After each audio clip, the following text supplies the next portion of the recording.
Hello everyone, मैं Vishwajeet Sharma skills नरी की ओर से फाइनेंशियल इंटेलिजेंस कोर्स के अगले वीडियो को लेकर आया हूं। पिछले वीडियो में हमने फाइनेंशियल इंटेलिजेंस या फाइनेंशियल आईक्यू के ऊपर स्ट्रेस किया था। अब इस वीडियो में हम 4 फाइनेंशियल आईक्यूज को समझने की कोशिश करेंगे।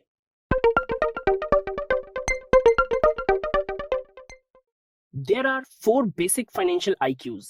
They are making more money, saving your money, leveraging your money, and improving your financial information. Financial IQ 1, making more money. Most of us have enough financial intelligence to make money. जितना ज्यादा आप पैसा बनाएंगे उतनी ही ज्यादा आपकी पहली financial IQ होगी। दूसरे शब्दों में, वो व्यक्ति जो सालाना 10 लाख कमाता है उसके पास पहली फाइनेंशियल आईक्यू ज्यादा होगी उसकी तुलना में जो सालाना 3 लाख कमाता है। लोगों के पास ये फाइनेंशियल आईक्यू कम होता है। इसका एक कारण है कि वो पैसा चाहते हैं पर प्रोसेस नहीं। लोग ये रियलाइज नहीं कर पाते कि वो पैसा नहीं, पैसा कमाने की विधि यानी प्रोसेस है जो उनको अमीर बनाती है।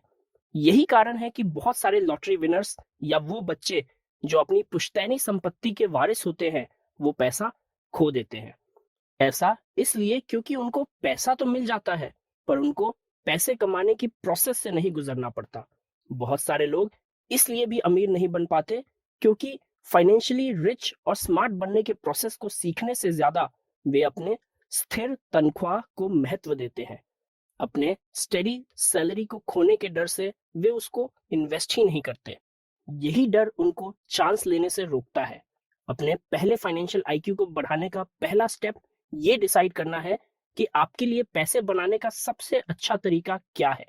अगर ये मेडिकल डॉक्टर बनना है तो मेडिकल कॉलेज के लिए तैयार हो जाए, और अगर ये एथलीट बनना है तो उसके लिए तैयार हो जाए। कहने का मतलब ये है कि अपना गोल चूज करें और फिर उसको पूरा करने का प्रोसेस। वेल्दी बनने के लिए आपको इस फैक्ट को अपनाना होगा कि प्रॉब्लम्स कभी दूर नहीं होंगी। हर बार जब आप किसी प्रॉब्लम का सॉल्यूशन ढूंढ लेंगे तो एक नई प्रॉब्लम आपके सामने होगी। The key is to realize that the process of solving those problems makes you rich, and once you start solving not only your own problems but others as well, then the sky is the limit. ध्यान रखें, लोग अपनी समस्याओं को हल करने के लिए आपको पैसे देंगे। उदाहरण के लिए, अपने आप को हेल्दी रखने के लिए आप डॉक्टर को पैसे देते हैं। अपने घर को साफ सुथरा रखने के लिए आप मेड को पैसे देते हैं। आप अपने आसपास के सुपरमार्केट से खरीदारी करते हैं क्योंकि अगर आप नहीं खाएंगे तो भूख और भूखमरी की समस्या का सामना करना होगा। आप अच्छी सरकार चलाने के लिए टैक्स के रूप में पैसा देते हैं, और आप अपने आध्यात्मिक मार्गदर्शन के लिए मंदिर में प्रसाद की थाली में पैसे डालते हैं। Simply put, there are trillions of ways to make more money because there are trillions of, if not infinite, problems to solve. The question is, which problems do you want to solve? जितनी ज्यादा समस्याएं आप solve करेंगे उतने ही ज्यादा अमीर आप बनेंगे। यह अब सोचना शुरू करें कि आपको किन समस्याओं को सॉल्व करने की आवश्यकता है। उन समस्याओं को सिर पर लगा लें।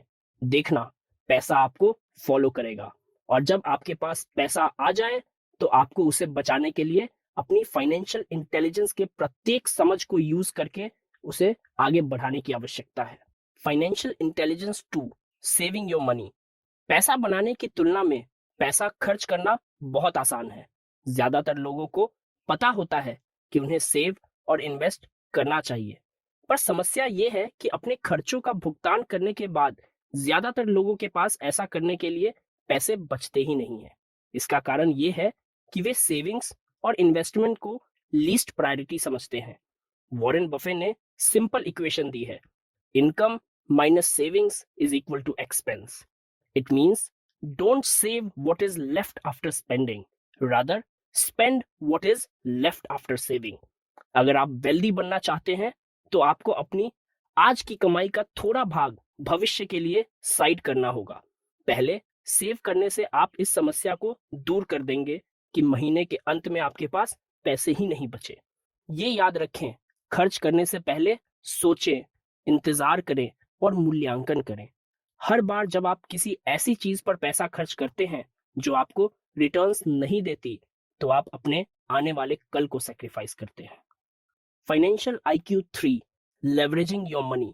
किसी व्यक्ति द्वारा सरप्लस पैसा बचाने के बाद अगला चैलेंज है उस सरप्लस पैसे का लाभ उठाना। In a very simple term, the definition of leverage is doing more with less.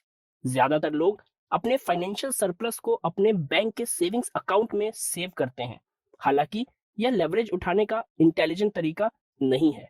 अपने पैसे को इन्वेस्ट करने और उससे लेवरेज उठाने के कई और बेहतर तरीके हैं। Financial IQ 4, improving your financial information. इस कथन में सच्चाई है कि आपको दौड़ने से पहले चलना सीखना होगा। फाइनेंशियल इंटेलिजेंस के साथ भी यही है। पहले कि लोग ये सीख सके कि अपने सरप्लस पैसों के लेवरेज से कैसे हाई रिटर्न्स पा सकते हैं, उनको चलना सीखना होगा। यानी उनको फाइनेंशियल इंटेलिजेंस के बेसिक्स और फंडामेंटल्स को सीखना होगा।